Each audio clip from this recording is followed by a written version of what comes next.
Divorce should be great because you're eliminating the wrong one. Chapter 1. Divorce Guide. Divorce Info.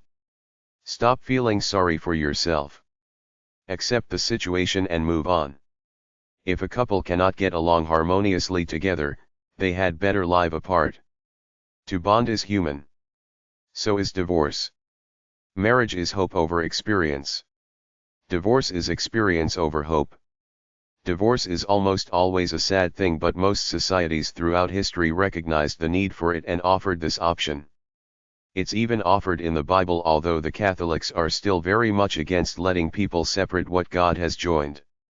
Whereas other cultures have seen divorce as a practical thing, simply ending an experiment that didn't work, we in the West have attached a morally negative stigma to it such that we equate divorce with failure, while I, as I say up ahead, think it's a good thing because it shows you weren't meant to be with each other and you're cutting your losses right now rather than going on in a mundane marriage. There is also some biological evidence that suggests that men are more suited for serial monogamy, several marriages over the course of a lifetime, because it's more in keeping with their biological imperative, be fruitful and multiply with a variety of different women. The most common reasons for divorce are infidelity, infertility, cruelty, usually by the husband, bad temper, possessiveness, unattractive as with the wife who got fat, nagging, bad personality, lazy, mentally ill, no material support, doesn't help out in the house, no sex, no romance, no emotional support, no friendship, abandonment, smelly feet, commuter marriages, long-distance marriages, children, the grass is greener syndrome, capitalist attitudes equating money and status with happiness to the detriment of love, the transient nature of society. People don't have roots like in the olden days. Loveless marriages are common. The biggest reason people not in love stay married is economic. Usually the wife either doesn't have a marketable skill or is too lazy to go out into the world to earn her own money, so she stays in a dead marriage with a dudley husband, and often the husband knows he has this power over his wife, so he keeps her to raise his kids and keep up social appearances while basically doing what he wants on the side. Studies done on social class in marriage found that if one is heavily dependent on the other for economic support, that person is less likely to cheat or initiate a breakup, but if neither needs the other to get by, they're more likely to cheat and break up. This probably explains why divorce rates have gotten so high in modern society. Women don't need men anymore to support them, so they're more likely to bail than hang on to defective men. The common pattern for divorce or breakup is that the writing is on the wall. Divorces are developmental. The deterioration of a marriage takes time in most cases. Even with incidents of cheating, the bad vibes were still all over the relationship. Regardless of this, it's still a shock when the players finally split. The jilted individual lives in denial for a few weeks but eventually gets the message that it's over. After this, a transition period starts characterized by depression, mourning for the lost love, even though some people report feelings of relief that they're finally free of this person they no longer love. Post-divorce depression could last as little as a few weeks for some insensitive men, or drag on forever for some women who feel rejected by who they thought was the love of their lives. Men want sexual variety for two reasons. It feels good, it's fun. Biologically, they want to pass their seed on and reproduce as much as possible. In contrast, women need help to fulfill their most important biological imperative, raising kids, so it makes more sense to seek out a good man who will stay with her and help her raise the kids faithfully in a monogamous relationship. This is the conventional line of sexual and romantic coupling. In the past 20 years or so since the sexual revolution, it seems to have taken a beating because we now know that some women like sexual variety as much as men. Is this love of sexual variety simply an equal part of the growing up process for both men and women, after which women go for monogamy while men go for monogamy with casual sex as a continuing side dish, or is it mostly a creation of the media? Is it true? But an overriding feature is the fact that cultural indoctrination and the biological desire to raise kids in a happy traditional family is so strongly entrenched in most women that it supersedes their desire for fun, frivolous casual sex. In my extensive research for this book, I came across one main fact regarding women's sexuality over and over again, which is drastically different from the media portrayal of it. Despite all the portrayals about liberated women sashaying around having a great old sexy time in the city, most women see themselves as monogamous and want to get married and live a traditional family life, so don't believe everything you see or read out there in pop culture. Except for a few years when they're learning about sex and sleeping around, women want to be in monogamous relationships. Men want to be married but still want to have sex on the side with other people. Women will cheat, but often for emotional reasons rather than sexual hedonistic reasons. When women sleep around, it's often not exclusively for sexual pleasure like it is with men. It's because they're looking for one good man to be with, plus to get material perks and attention from a number of different men to pad their purses and build up their egos. In many cultures, a lot of women sleep around and expect gifts and material favors from men. It's an accepted form of the world's oldest profession, prostitution. In ancient tribes, they slept around to get material favors, food, security, and protection from other males, and in order to appease violent, angry males. Men and women alike are sexually curious to some extent and will sleep around, at least during their younger years, until they figure out what's going on, then seek out a regular partner to be with. The evolutionary biologists think that the reason we went from a casual sex society exchanging favors for sex with whoever happened to be around for the day is simply that it's easier to ally with one opposite sex person and make a pact to share the many chores it took just to survive in the old days. People coupled because it was necessary to have two heads together to eke out a living for themselves and their kids.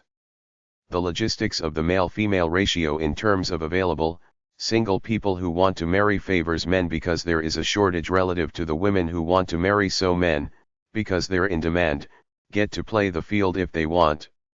In contrast, if you're in a society where there are a lot of men but only a few women, the men lucky enough to find a wife get very possessive and treat them like gold. This is the surefire way to avoid divorce. Live somewhere where there are few women relative to men. Alaska comes to mind, or the American frontier of 100 years ago. Whereas 50 years ago, there weren't a lot of single women out there to mess around with, they were all looking to get married, so a guy got married. But nowadays, he has young single girls, older divorced women, casual sex girls and single career women as a potential pool with which to have casual sex with, so he's not as strongly motivated to get married or stay married as he once was. The facts are that over 90% of all people worldwide marry, yet until recently, marriages were not meant to be monogamous. Most societies had provisions on the side for men to get extra sex either through multiple wives, mistresses, prostitutes, live-in housekeepers and babysitters and or harems. This inequity between the genders that existed throughout most of human history has, all of a sudden, in the past 100 years or so been wiped out as Christian, legal and societal forces in general push for monogamy, but you can't fight the true nature of the beast. Even though men typically like a main squeeze at home raising the kids, they also like to have sexual and emotional relationships with other women too, but, of course, the wives don't like this, so this is where the quandary lies, and it ain't going anywhere soon. My major argument is that in this modern era of supposed freedom, individual people should be strong and enlightened enough to realize that if they can't honor the monogamy dictum, then why give in to cultural pressure? Simply stay single, have your fun, and don't get married. Don't make a legal commitment and hurt some poor girl if you know in the back of your mind that you will never stay the course of the lifetime run. Even among sex addict men, casual sex players, polygamous men, and easygoing men, an overwhelming number have a favorite, which is not to say they will be monogamous with her, but it gives evidence for the one-on-one relationship. Men like them, but they like their flings on the side. Simply figure out if you've got what it takes to be monogamous or not, then go with whichever way you choose, and don't go into marriage unless you feel in your soul that there's a damn good chance you'll stay without straying or desiring to stray over the entire course of a lifetime run. The divorce itch. There's a biological/cultural basis of divorce after 3 to 4 years of marriage which has oodles of research information behind it. First off, the highest number of marriages end in divorce between 3 and 4 years, much less so before that time and after. The sex researchers give 2 main reasons. Firstly, the P/oxytocin, natural amphetamine rush of the initial love fades. The neurotransmitters no longer snap, crackle and pop when they see your love object. Secondly is plain boredom. You see your lover doing everyday things as a normal human being and the mystery, magic, and allure is gone. Mind you, a lot of people like this comfort level because it means they don't have to try so hard in the romance department anymore and continue on as a less intense, friendly couple, but some people, namely the romance junkies and the adrenaline junkies, no longer get the thrill, so they have to go elsewhere to find it. The lesson is to look for someone a bit more down to earth and stable than the dreamy romantic type or the guy or gal who needs a new thrill every day just to stay stimulated. These types of people get bored being with the same person all the time. They're wired to get a new thrill by being with different people. Even though a lot of them marry, they don't stay married for precisely this reason. One person in a monogamous relationship doesn't give them the type of thrill they want for longer than 4 years. Usually by then, they've been cheating and/or pursuing other sex addict activities on the side, so if they were honest with themselves, they would realize who they are and not hurt other people by marrying them, full well knowing in the back of their minds that they're either love junkies needing a new lover every few years, sex addicts and/or adrenaline junkies in general needing new thrills to stay stimulated about life. Marriages less than 2 years rarely impact the players much when they break up, leading some love researchers to conclude that a marriage takes about 2 years until it's integrated into an individual's being. In societies like ours, where many middle to upper class women go out and earn their money as opposed to low class women muckling onto a guy for economic security, the divorce rate is quite high, and this is where you find many of our single mothers and blended families from second and third marriages. Money equals freedom. Women who earn their own don't need men to pay their basic bills, but they still need love. However, a lot of men have egos and can't handle either a woman who earns more than them or a woman with that much independence. Men like to feel needed in a primal way, like he's the guy bringing home the bacon and she's waiting for it with gratitude in her eyes.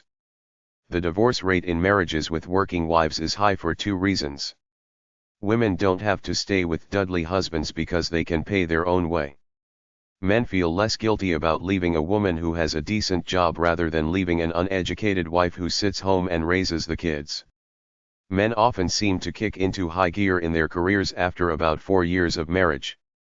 This is one reason for divorce and goes along with the pattern that seems to be emerging, which is serial monogamy: get married, have a kid or 2, get divorced, do it again. This 4-year itch makes some sense for several reasons. It explains the physiological theory that as we grow familiar with our lovers, we release less P/oxytocin, the natural amphetamine of love. We get bored sexually, psychologically, emotionally, and spiritually with our lovers. Man wants to spread his genes to different females. This is a good, socially acceptable way to do it: get a divorce and marry all over again. We are ruled by our hormones but live in civilized societies, so in the real world, we're a mixture of both, savages and gentlemen, babes and bitches. Underneath our social masks, we're victims of jungle love, but we wear our social masks a lot. There is a physiological component to the craving for action, adventure, and variety, including sexual variety. Psychologist Marvin Zuckerman believes the magic substance is monoamine oxidase/MAO, an enzyme in the brain. The lower the level an individual has in the brain, the more likely they are to crave novelty and excitement. The reasoning behind the 7-year itch is that it is presumed the couple marries in order to have children. In fact, the divorce rate for childless couples doubles that of couples who have children. Anyway, the couple usually has a child within the first 2 years of marriage. If they're not really compatible, they usually stick out until the child is 5 or 6 years old, because by then he's on his way. The hard part of raising the kid is over. The guy can move on. He's done his hands-on fatherly duty. It goes back to the old question, is monogamy natural? Most of us men, at least, if not women, want love and monogamy, but at the same time we're hooked on sex and hedonism. It's very difficult to have both at the same time. If you know you're leaning towards sexual hedonism, why bother getting married and putting some poor soul through a painful breakup later? Be strong enough to get over cultural brainwash enough to be who you really are without succumbing to marriage if it's not what you really feel in your soul. Women generally want material and emotional security with a man who will help her raise her children. Men want this too, but they also want lusty sex with all kinds of sexy women. They can't help it by virtue of the sex hormone testosterone coursing through their veins. This is the state of affairs in the love-sex divorce quandary. Self-knowledge can overcome a lot of these problems. If you know you're not really feeling it with this individual, or know that you're a sex or adrenaline junkie, why take a chance on marriage when you know it's probably a losing bet? I know that we all hope for love, and hope is the basis of most fresh, new marriages, but still, you should have enough self-knowledge to know who you really are and realize that maybe you shouldn't tie the knot and be who you really are the way you feel in your soul. How to end a marriage or relationship. Even though the following article was written from the point of view of a man, a woman can just as easily use the information. Divorce doesn't really exist because you can't divorce yourself from memory or your heart. Here, broken babe. The best way to end a relationship is to do it fast once you've made up your mind. Some people think, should I stay or go for years? It should be a definite thing. If you were together for a long time, try to part as friends.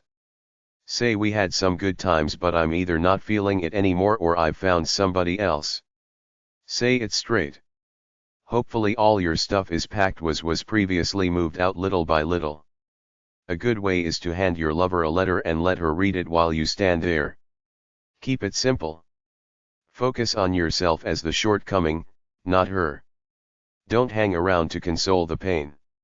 Just say, I'm sorry it didn't work out, but that's the way life works. We weren't promised anything. It's better to end it now than live a half-assed life together. Call me an ass if you want, then just walk away. Saving people is more important than saving marriages. Some marriages are destructive to the people involved. In that case, consider yourself lucky for getting divorced. The biggest reason for divorce is that the couple or one individual no longer feels anything for the other. People grow apart, make new friends, take on new interests, then suddenly, your spouse doesn't fit anymore. When they get to this point, they know they're distant, they try to talk it out, maybe try for a reconciliation, but the bottom line is to follow your heart. People who get divorced generally expect too much from each other. Refuse to make concessions. Can't wait patiently for better times. Feel lonely within the relationship. I believe in divorce. I think it's a good thing to have come out of the modern era, because up until recently and even now, people in horrible marriages stay together for all the wrong reasons, but divorce is an honorable way to salvage your lives. It's better to be single than to be in a marriage you can't stand. First off, no gender is better than the other, no gender is necessarily the evil one. Men and women alike have problems in their relationships and seek a way out. You might feel trapped, she might be a nasty person, you might be bored, you might be heading for midlife crisis and want that one last chance for young passion, you might have found someone else, you might be in financial chaos, etc. Whatever the reason, if you want out, you gotta resolve it in your mind and make that decision. The biggest rule is that once you decide, it's for keeps. The family fantasy this time around will be shattered forever. Don't expect friends to be there or side with you.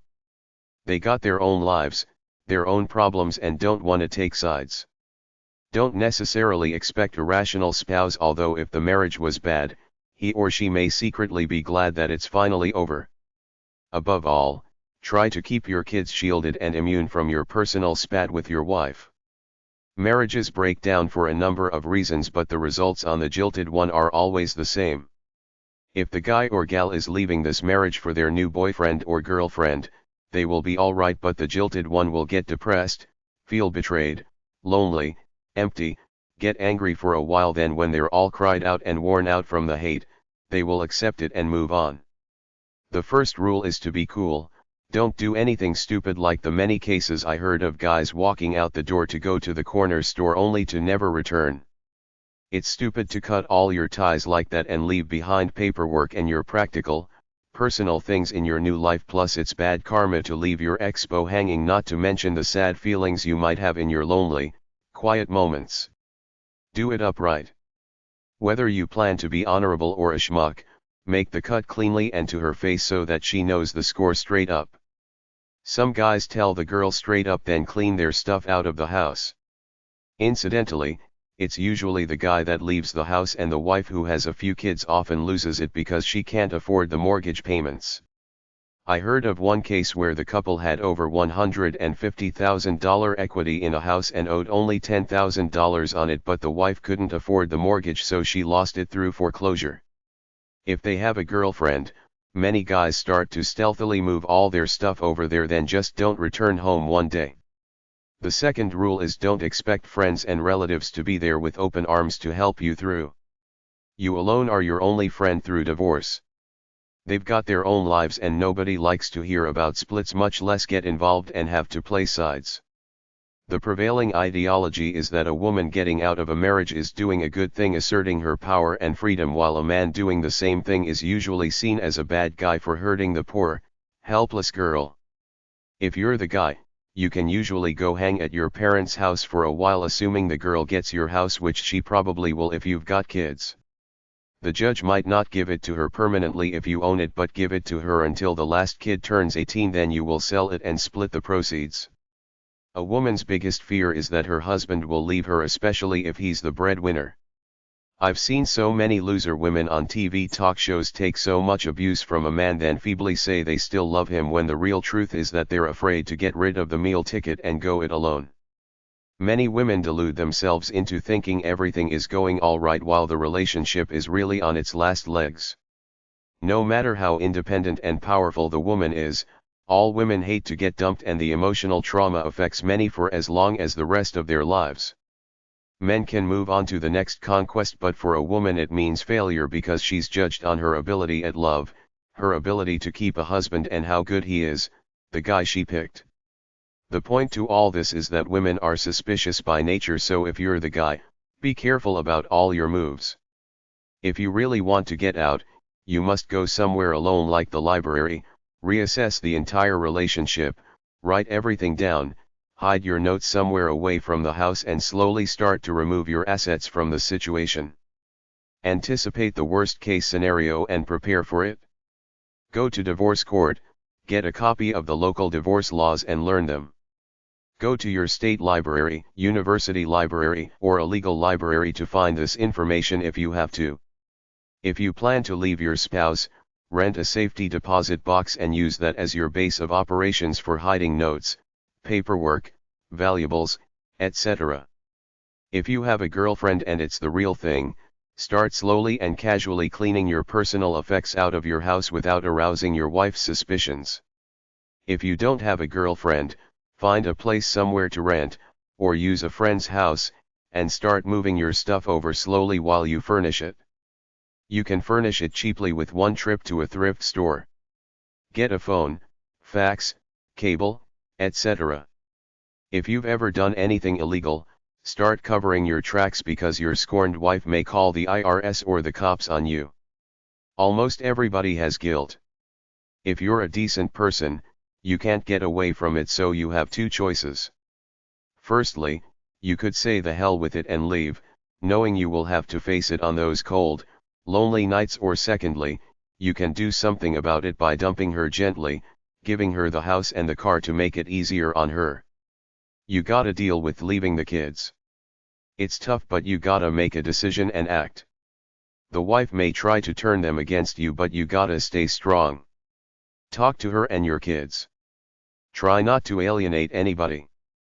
Keep it amicable if you can. Tell the kids that no matter what, you will always love them and be with them in your heart. Talk to them heart to heart. If you want the kids possibly to get back at your wife, think twice. Can you handle breakfast, school lunches, TV fights, toys, lack of money, growing up, puberty, etc.? Let the wife keep them, maybe take one or two at the most if necessary but no more. Get some kind of relaxed, easy joint custody deal that doesn't put you on some rigid schedule. Whatever you do, don't kidnap your kids.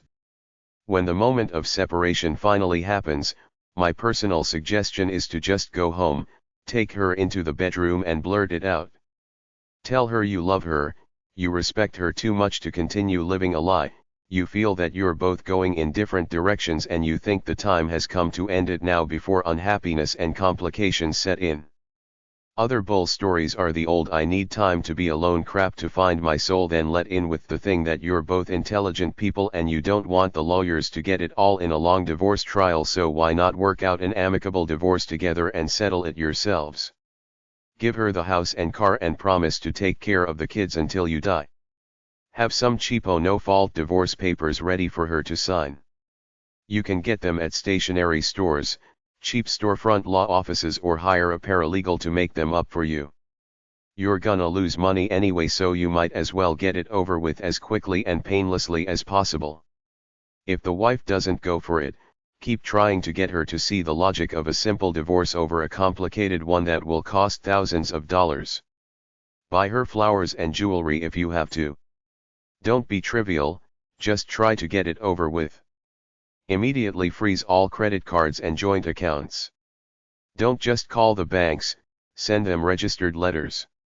If you end up having to go to divorce court for a trial, just remember that lawyers are liars, there are almost no controls on them, they do what they want, then when someone challenges them, they cry out some constitutional mumbo-jumbo garbage about everybody's right to fair and adequate representation, so don't trust them, even your own lawyer who just wants to make money off you.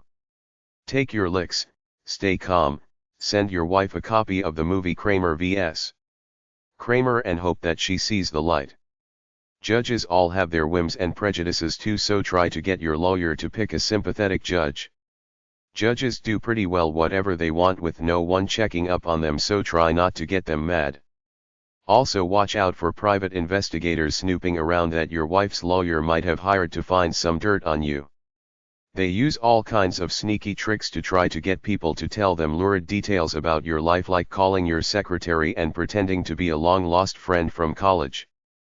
Throughout your Splitsville ordeal, there will always be doubt and uncertainty. Your wife will give you those imploring looks as if to say, "Please come back. I will forget everything and you can have sex every night if you want." Your kids will be tugging at you, your parents and in-laws will be frowning at you, and the list goes on. Your new girlfriend may even get tired of you or you of her as day-to-day reality sets in. The only thing you can do is take a good, long look in the mirror and see the real person there. It's now or never. You have to decide and act. If you go back, you have to suck it up, go back like a man and become a better family man than you were before. If you dream of all the pretty young things out there you're missing, you have to be firm and go through with it. If you go back and it turns out to be the drag that it was before, you've got no one to blame but yourself. Either way, start exercising and prepare for your new future life as a better person. You don't have to become enemies after divorce. Some ex-couples stay friends. Don't wash your dirty laundry in public. Incidentally, in a meeting of matrimonial lawyers, they agreed that the biggest new cause of divorce is husbands becoming internet porn addicts. The money gap after divorce. Some people say that women's standard of living goes down by 25% after divorce while men's standard of living goes up by 10%. This is because the woman continues to raise the kids. The father pays child support and maybe some alimony, but they say overall he now has more money for himself. Lots of women do not have a marketable skill.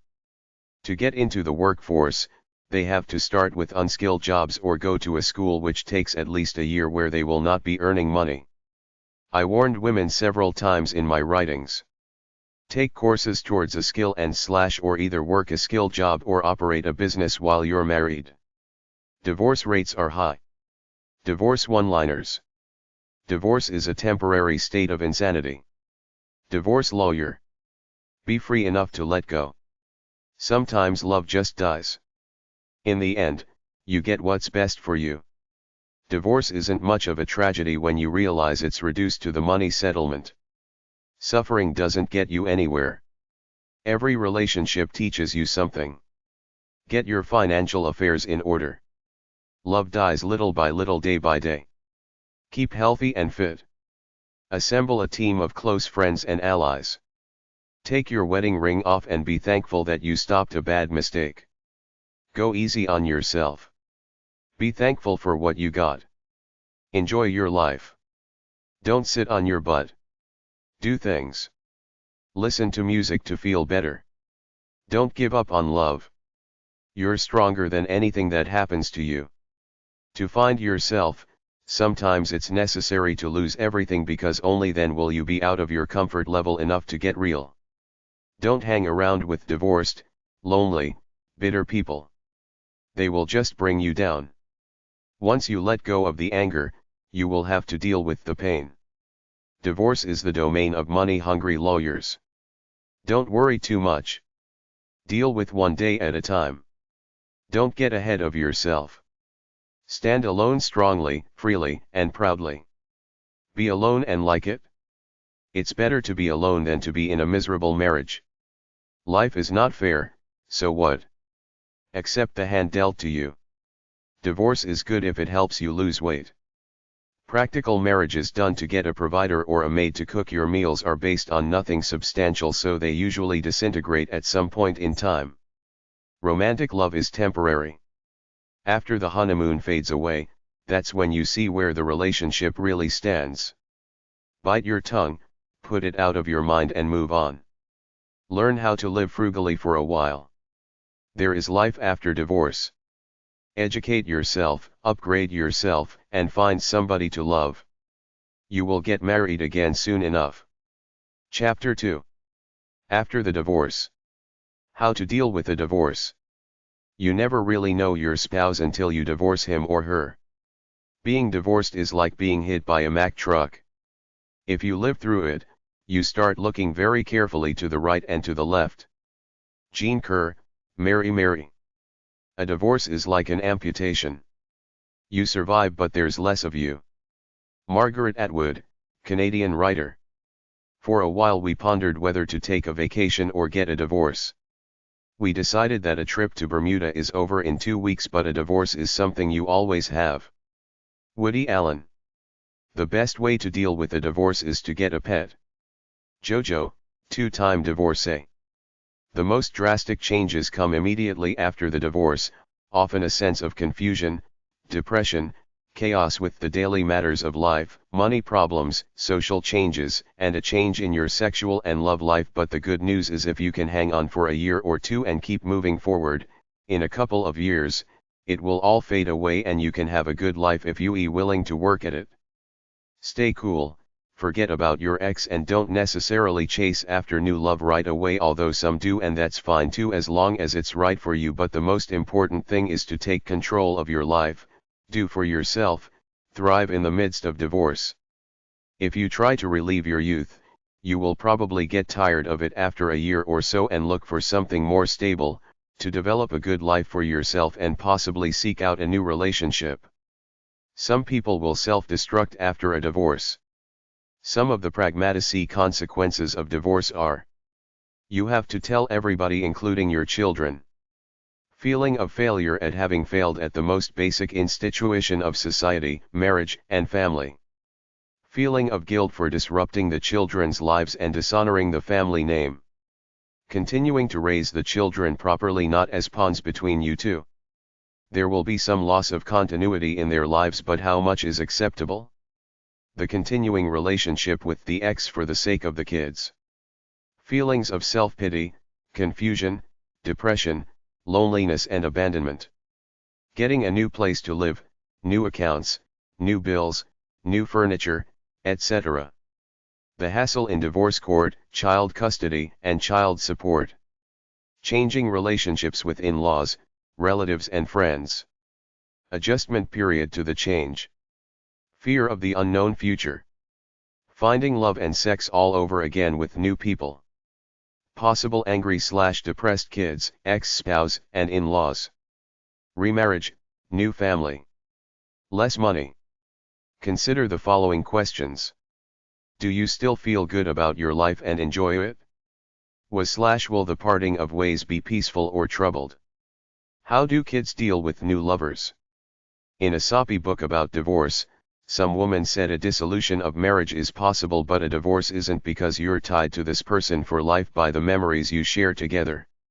I'm a bit more pragmatic because I believe that life goes on day after day regardless, but it is a good point that you're eternally tied together by that time you spent together, presumably in love. Sometimes ending the relationship is the only feasible solution to two people who can't stand the sight of each other anymore, but more often than not, it's a more mundane reason. People get bored of each other, he finds a hot secretary, she's embarrassed by her husband's weight gain, etc., which is why I believe that in today's world, most people marry way too young and for the wrong reasons, not for true love but a mixture of cultural conformity and security, be it material or the personal. Security of coupling, because being single has such a negative stigma attached to it that many people will marry just to avoid the label. Divorces are expensive. Instead of one, now there are two households to pay for. Whatever happens, it's the children that suffer. The two of you should get together and explain it all to them. Try to keep them in the same school and the same neighborhood. Continue to love them no matter what. Divorce is an epidemic, and what makes it doubly worse is that it affects everyone around you, mostly your kids, who will feel abandoned and/or the cause of it and may grow up all messed up. I read somewhere that boys who grow up without the father around imitate the mother, so they don't develop the manly qualities they should have to be real men, or they could do the exact opposite, rebel, try to reject the mother, do all kinds of rough, masculine things to prove to themselves and others that they're real men, like the guy I knew when I was growing up who was the worst bully bastard around, and he'd have his moments of gentleness. It was really schizophrenic. I don't know whether I should have been his friend or stayed away from him. The anger often continues into a step-family where the child feels doubly cheating for the parent bringing this other pseudo-parent into the equation, thereby somehow minimizing the real biological parent. There are several books on the market about divorce written for children.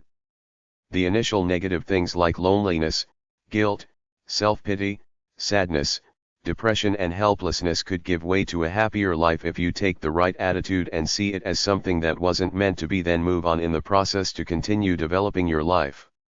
Child custody is often a tough issue biased against men.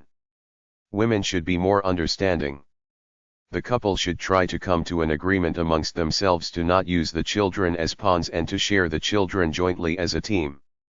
The traditional grounds for divorce were alcohol or drug abuse, physical abuse, emotional abuse, adultery, abandonment, cruelty, failure to provide financial support to kids, neglect or abuse of kids. Nowadays, the no-fault divorce exists just about everywhere in the Western world. Divorce has been reduced to an administrative affair of dissolving the marital contract.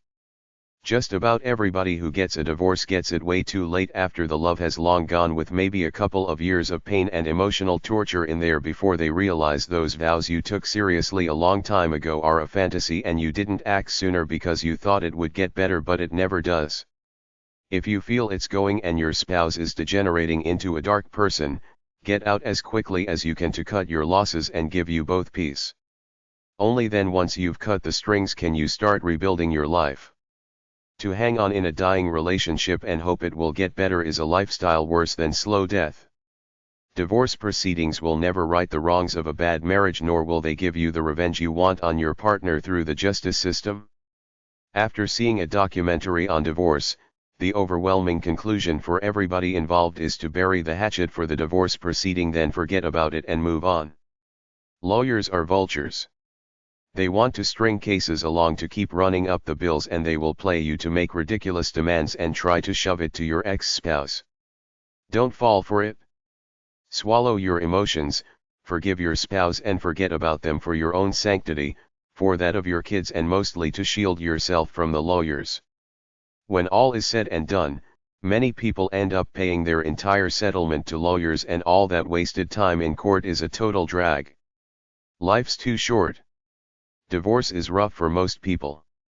It's generally caused by inattention, alienation, irreconcilable differences, call it what you will. It's generally the result of the guy not opening up, connecting or supporting the home/family life. It's always a big money thing because both people lose out. The privileged lifestyle you once knew will be gone. Many women have several kids quickly, the husband gets bored and splits, leaving her to hold the bag, raise the kids, go out and earn a living while inside she's going to pieces. There are plenty of support groups. Find a group like Parents Without Partners to help you, because you will get depressed, be embarrassed, and unless you have a marketable skill, you will float around in limbo wondering what to do and maybe even contemplate suicide or running away. Get a marketable skill while you're married, no matter what. A divorce lawyer said the biggest reason people get divorced is that the man can't stand the woman getting rights of her own and being equal to him. Regardless of the liberalization of society, we're still very much traditional, expecting the man to be the boss and the woman to be his underling, and when that doesn't happen, many men go to pieces, seeing it as a blow to their egos. Many men become better fathers after a divorce because whereas before they just sat around the house, now they have to plan activities around specific visiting times. Most people are not prepared for divorce. Almost everybody thinks love will last forever, then when it happens, they're literally left out in the cold, especially women, many of whom go right from their parents' home or the sorority house into a marriage. Then when it's over, they have no clue as to what to do. There's a negative stigma attached to divorce. Then you have to undo everything you did during the marriage, like change your name back to your maiden name, change all your IDs, credit cards, bank accounts, etc. The first rule is to quit talking about it, thinking about it, sulking, and get on with your life. Hang on for the initial bumpy ride, deal with the emotional havoc, then get stable again. You have to firstly get your act together, and secondly, make yourself attractive again if you want to find somebody else. Talking about your divorce just breeds bad vibes, and the negative gossip turns people off. The divorce will drain you physically, mentally, spiritually, and probably financially. Quietly work your way back. Try not to associate too much with other divorcees and live in the woe is me pity party mold. When you go out on dates, don't ever blast your ex-spouse to your date because they see that as possibly being them someday. Besides, nobody likes a scorned bitch/bastard. If you have kids, treat your in-laws and ex-spouse with respect for their sake. Don't brainwash your kids against the other parent. On the other hand, don't color him rosy and make excuses about him like he's too busy to come visit, he's gone on a trip, etc. Just be truthful. If you need any of those positive power type books to get you through, go to the number 153-158 section of your library. Barring a long-winded pep talk here, I will just say live in the present tense and take action to get control of your life. Lessen your dependence on men. It's time to do for yourself, get out there and pay your bills. The only way to combat worry, fear and loneliness is to take action in your life. Ultimately, no one in life is responsible for you but you, so even while you're married, you should strive to be independent instead of depending on the old man and wasting your time watching the tube all day. Rome wasn't built in a day. You will make progress by taking baby steps every day. There's always a way to what you want if you're willing to work at it. Your life is entirely in your own hands. You have to accept it as the end of one chapter of your life, look at it as an opportunity for a new beginning and build a better you from there.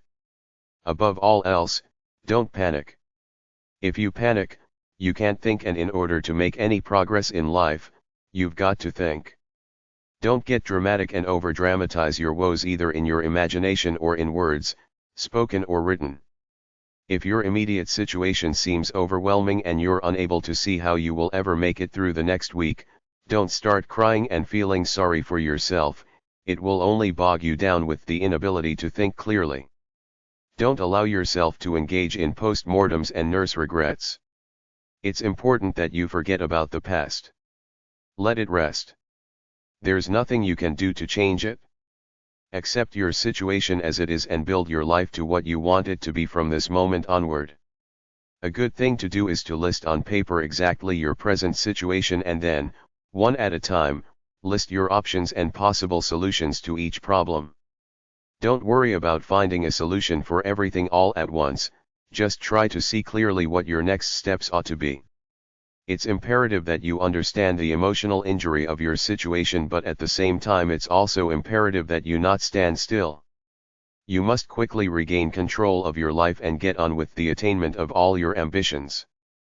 You do this by expunging the past, taking stock of your present situation and making plans for the rest of your life. To attain success in life, you have to know what it is you want and how to get there.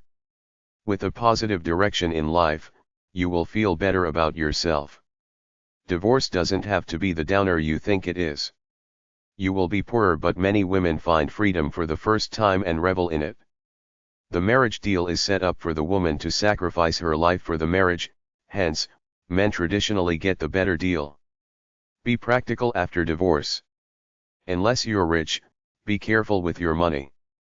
Get my money book or go to number 332 at the library to learn about money. Real estate books are at hashtag 332.6 to number 333 at the library.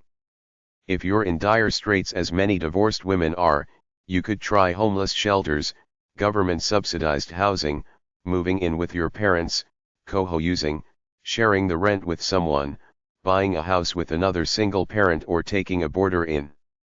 If you need social assistance/welfare, contact your local Department of Social Services. Bring all your paperwork and be wary that caseworkers are trained to try to reject you, so don't take no for an answer. Tell them you need help and you're entitled to it by law. Request the denial in writing, then check the laws through a legal aid agency. Even if you own a home, you're still eligible for benefits as long as you're living in it. If you're denied, request to talk to a supervisor or an appeal hearing. Apply for food stamps, which is a separate program altogether. Contact charities like the Salvation Army, United Way, Catholic Charities, and local food banks if you have to. Make up a will, buy life insurance and settle your estate should something happen to you. Find a legal guardian just in case. Strength after divorce. Have an attitude of gratitude. Levon, Harlem philosopher. The Serenity Prayer. God grant me the serenity to accept the things I cannot change, courage to change the things I can, and wisdom to know the difference. Living one day at a time. Enjoying one moment at a time. Accepting hardship as the pathway to peace. Taking, as he did, this sinful world as it is, not as I would have it. Trusting that he will make all things right if I surrender to his will, that I may be reasonably happy in this life and supremely happy with him forever in the next. Amen. There are separation and divorce recovery support groups around where people can go, just like Alcoholics Anonymous or similar type groups. In essence, after the fear of impending divorce turns into reality, most people accept it and will survive. Divorce is good because it puts you on your true path in life in a direct way. It didn't work, so now you have to keep going until you find truth, wisdom, and what's in your soul. Divorce means change. If you let it, it will be the gateway to a better life. Focus on yourself. Take time to heal. Connect with your spirituality. Ask for help from friends and family. Join a support group. Basically, the therapy behind a divorce support group I observed was basically to believe in God who can help you heal. Pray to God constantly to help make you a stronger, kinder person. Examine your past, both the times you were taken advantage of and the times you were mean to others. Forgive the people involved in your soul, make peace with yourself, forget it, and move on. Strive to be a morally better and more peaceful person. Meditate about your life all the time and strive to better yourself. Talk to people who have been through situations similar to yours. Learn from them. Share yourself with them. Go out. Continue to socialize with others. Try to live a relaxed, peaceful life. Discover what inspires you and do it. Keep an open mind. Give love, take it when offered. Learn to love yourself. Take life one day at a time. Have patience. Don't criticize others. Take care of your health and looks. Smile. Take care of your children. Strive for growth. Try for a peaceful relationship regarding the custody of the children. Consider dating again at some point. Don't get too caught up in the woe is me mindset. Keep the lines open with a good friend or two. Take care of your health. Happiness is the way you choose to live. Be a kind, gentle person. Don't judge others. Identify your negative points and try to improve them. Listen to good music. Keep a journal if you like to write your thoughts down on paper. If you can't find a local divorce support group, start your own. If it gets big enough, you might find a new lover in it. In the end, if you want to become a dynamic person, do the following. Self-knowledge is everything. Act your age, you're not a dumb teenager anymore. Try to get some youth back via healthy living. Stay strong, get busy. Tune into reality, become a free, fascinating person that will attract people. Live for honor and virtue. Don't set high standards for yourself that you can't possibly reach. Tune into the single life. Get hip by reading current magazines and going out a bit. Don't rely on old friends for comfort. Go it alone. If you play around with several girls, get ready for the consequences. Watch out for poison people like users. Get ready for changes. Become a happy person. Find happiness within yourself without depending on others for it. Develop a pleasant disposition. Be a lady/man. Be friendly to everyone. Be helpful and kind. Be educated, informed, articulate and intelligent. Be organized and stable. Be a good parent if applicable. If you want love, realize that you will have to work for it. Play it cool, get out of your rut, bend with new, potential lovers. Don't be too picky about possible lovers. Take what you can get if just for experience. If it feels alright, go for it, you ain't getting any younger. The time is now. The stress and hassles of life never end no matter what you do. There are books about the psychological aspects of divorce at #306.89 or HQ814 at the library. Divorce and alcohol. Be wary about turning to drink to drown your pain. The release ceremony. There's a book out there called A Healing Divorce written by a Canadian couple who split after 25 years of marriage, but instead of hashing it out in the courts and leaving it at that, they held a divorce ceremony, something like a wedding ceremony, where they invited their friends, showed them a video of their life as a couple, each read their thoughts about it, then released each other and gave back the rings, parting as friends, committing themselves to living full lives with nothing to fear. The Jews have a release ceremony too, where the rabbi asks the woman if she agrees to the divorce of her own free will, then gives her the release paper, a get which she symbolically walks around the room with, then the rabbi takes it and seals it forever. Chapter 3. Divorce Topics. Divorce and Bankruptcy. Divorceinfo.com/bkrcibankruptcy.htm. Cash in a divorce settlement. If you get a divorce settlement that gives you X number of dollars per month, some people are willing to buy these monthly payments for a lump sum upfront for you. DivorceLiens.com, cash in your divorce lien. Living together for finances and/or kids. A lot of people who don't love each other anymore and either stay married or divorce, nevertheless continue to live together in the same house, usually because it's easier than going out on their own at this time, or they're trying to keep some semblance of a family together until the kids reach maturity, then they will go their separate ways. The fallacy of keeping a fake family together for the sake of the kids is that they know what's going on when there's alienation in the family, so why prolong a sad situation? As for the money situation, many people stay married after the love is gone and live together, or they actually legally divorce but stay living in the same house together, the presumption being that each is trying to get their act together, become self-sufficient, save some money and possibly marry again before they move out. I personally think that all these situations are meant to be temporary, but some drag on for a long time. Some relationships work better this way. The former lovers become casual friends. This is the level of intimacy some people want, just enough to go grocery shopping together and watch a show on TV while sharing a bag of popcorn, and that's as intimate as it gets. To my way of thinking, I don't want past baggage around. If a relationship is over, I don't want to be constantly reminded of it every day. Help her get a skill or find a new husband, but then again, there are no easy answers. The fact is that this phenomena exists and seems to be on the increase.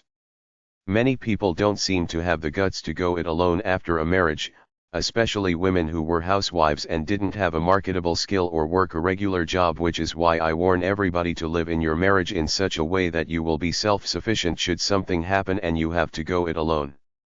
There are no guarantees in marriages anymore. I would think it would not be all that pleasant to live with someone you were once married to but don't love anymore. They just constantly remind you of your collective failures as lovers. It's ultimately not healthy to live with an ex, in my opinion. The First Wives Club. Sisters are doing it for themselves. Line out of song in the movie. Ladies have to be strong and independent, and remember, don't get mad, get even. Ivana, cameo in the movie. There is a movie out there called The First Wives Club with Goldie, Bette, and Diane, a trio of middle-aged to older girls who try to deal with being dumped, so to speak, after 25 years and losing their youthful looks on top of it.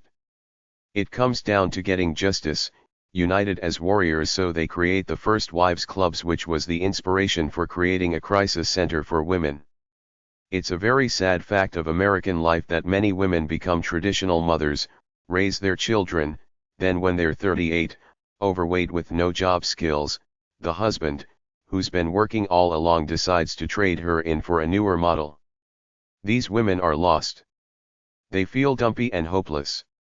The First Wives Club can best be described by the woman, Betty Broderick, I saw on TV doing a life sentence for the murder of her ex-husband and his young secretary as they both slept in their new home.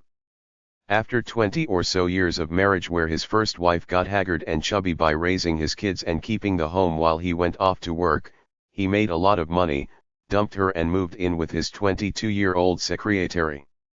These are the first wives. Some people might call them scorned bitches, but they have a legitimate beef in that they were used for a while as the naive husband got married by society's brainwashing standards. Then when he figures it out, he realizes he didn't want to be tied down to kids and an older wife, so he either rejects her to play the field or goes with a younger model. A lot of these middle-aged divorcee women are kind of screwed because they've been raising kids for the past 20 years without working for a living, and now all of a sudden, they're cut off. They may get the house and some alimony, but it's usually not enough to cover mortgage payments and feed a family, plus they have all the hassles of fighting in court. They're kinda ugly and dumpy now that they've aged and they have to go out and look for a job. There are some support groups around where middle-aged women come together to help each other and liberate themselves, saying they're good people by themselves as is. Some go shopping, some eat chocolate to try to deal with it. The best course of action to take is preventive measures while you're married. Get a skill and be marketable for the workforce regardless of how secure you feel in the marriage. Try to be a prize to your husband. If you break up, don't fall to pieces. Know that there are many like you going through the same thing. Just play it cool, be ready for it, and keep going on with your life. It's never too late. If you think life has passed you by, get off your duff, make yourself available, exercise, lose the weight, paint your nails, get a new hairstyle, wear jewelry and perfume, go out and find someone. A silent epidemic in this country is the plight of the divorced, middle-aged first wife, many of whom give up on love and live lives of quiet depression, some turning to alcohol for comfort. For the African American demographic, waiting to exhale, 1995, is about an angry black woman whose successful black husband left her for a white woman, but she gets liberated in the end along with her 3 African American sisters who all think brothers are low-down skanky, wannabe, pimp daddy, gangsta rappin' bitches. They're the successful, intelligent ones while the men are portrayed as cheaters, gays, bums, dope smokers, jailbirds, pimps, etc. Books about divorce and women are at hashtag 305.4896 or HQ834 at the library. Late life divorce / midlife divorce. I consider all divorce good because it shows you had the guts to finally realize that society's plan about monogamous relationships for everybody might not be what you're all about, even if it comes later in life. A midlife divorce could also mean that you've found somebody else, which goes along with my belief that I'm always intuitively attracted to young women. I don't think I should be married to someone I'm not physically attracted to. A late life divorce is defined as a marriage that lasts 20 or more years.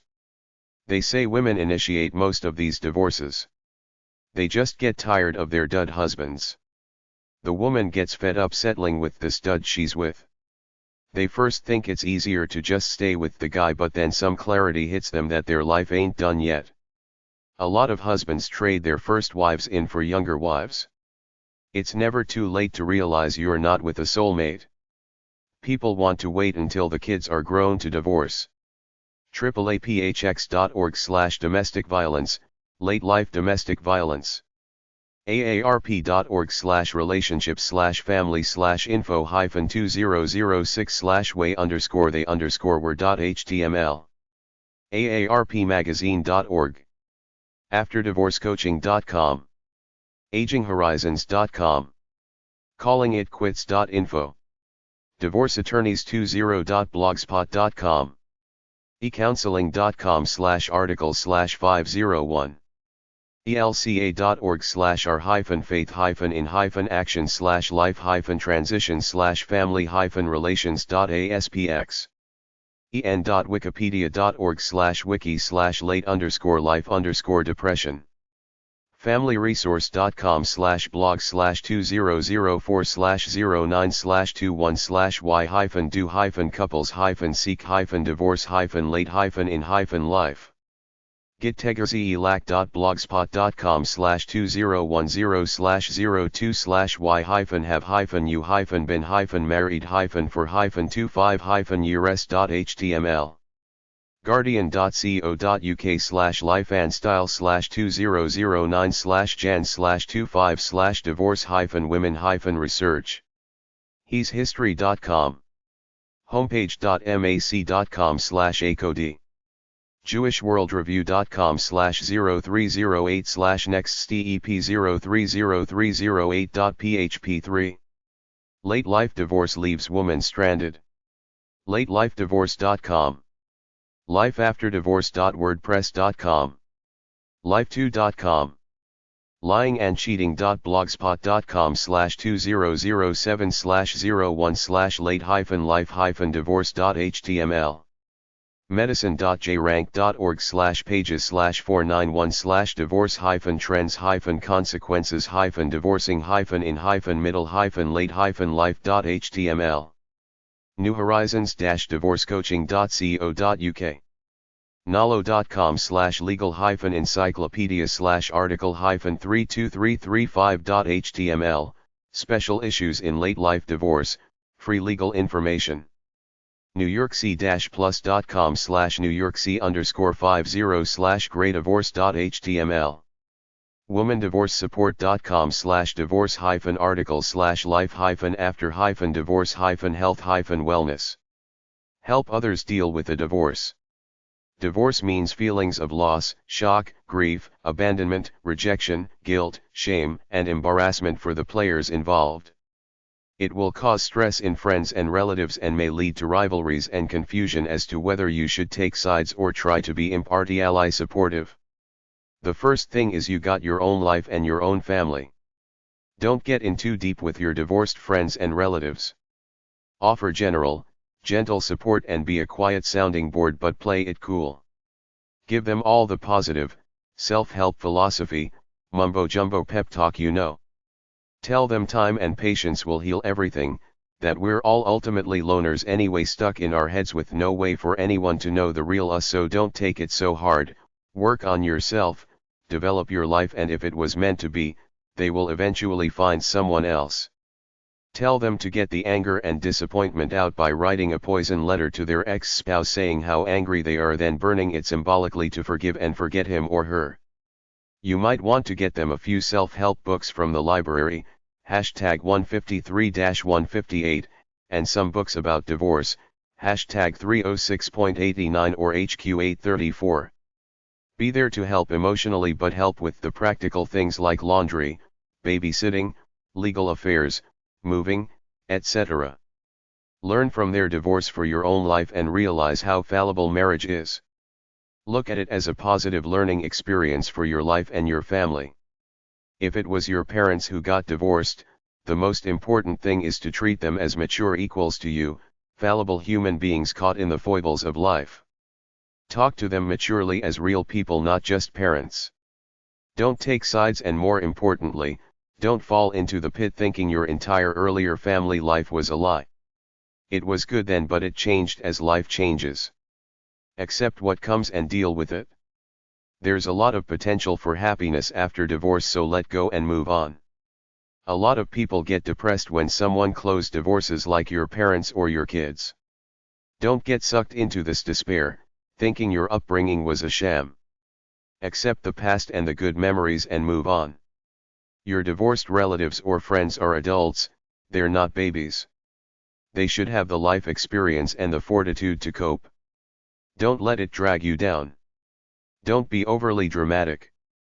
You might try to get your parents together with all your siblings and generally just say, we had a family once, it was good while it lasted, it didn't work out between the parents, but that doesn't lessen their relationships to the kids, and you can still be friends and work to help each other and love each other.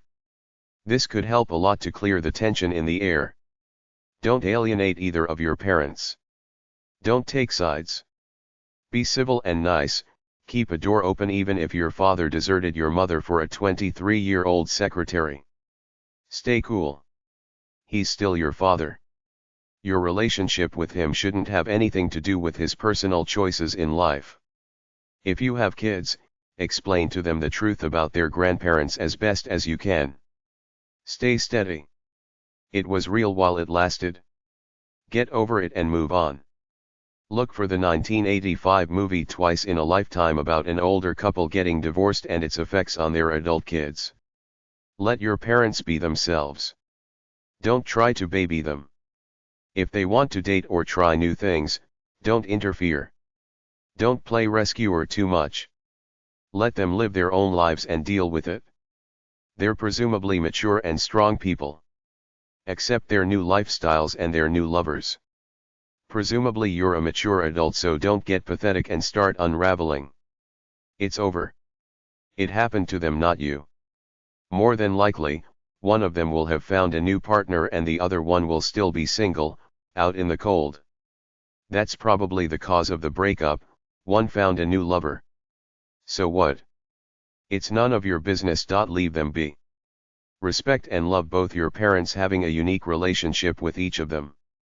Many of the older generation got married in a more repressive society when they were younger, and now that they're older and their kids are grown, they're freer and more able to choose a true soulmate rather than the package deal they took as brainwashed young people going along with the capitalist formula of marriage before 25 years old.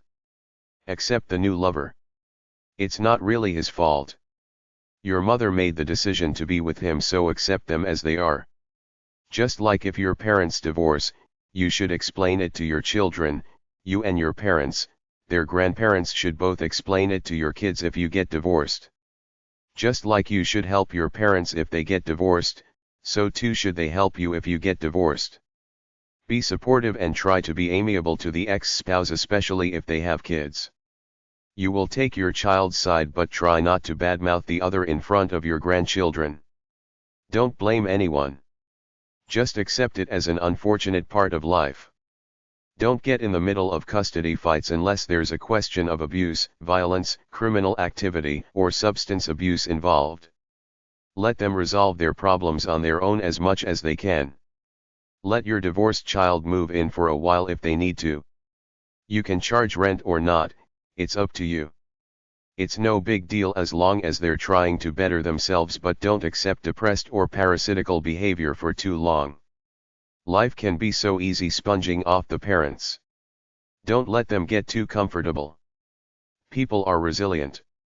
Divorce these days for people under 50 ain't that big of a deal. It happens all the time. Don't let them use it as an excuse to give up or mope around for a year or so. It's relatively easy to find a new lover and forget the old one quickly.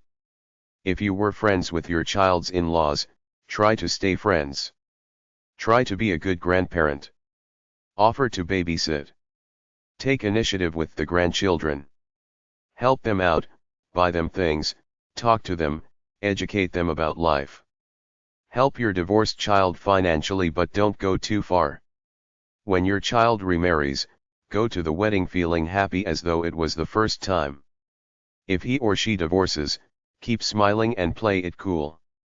Remember, divorce is a way of life these days, not half as serious as it once was. If you're the parents of other children, don't give all your attention and money to your divorced child to the exclusion of the others. They will resent it. Be fair with them. Give them help and financial things too. Keep some kind of balance. Explain to them that your divorced child needs extra help right now and encourage them to help him or her too. In the end, I think divorce is way overrated. I've read too many soppy books and seen too many soppy shows about people seemingly getting devastated by their divorces and the divorces of their parents even many years later. Get over it.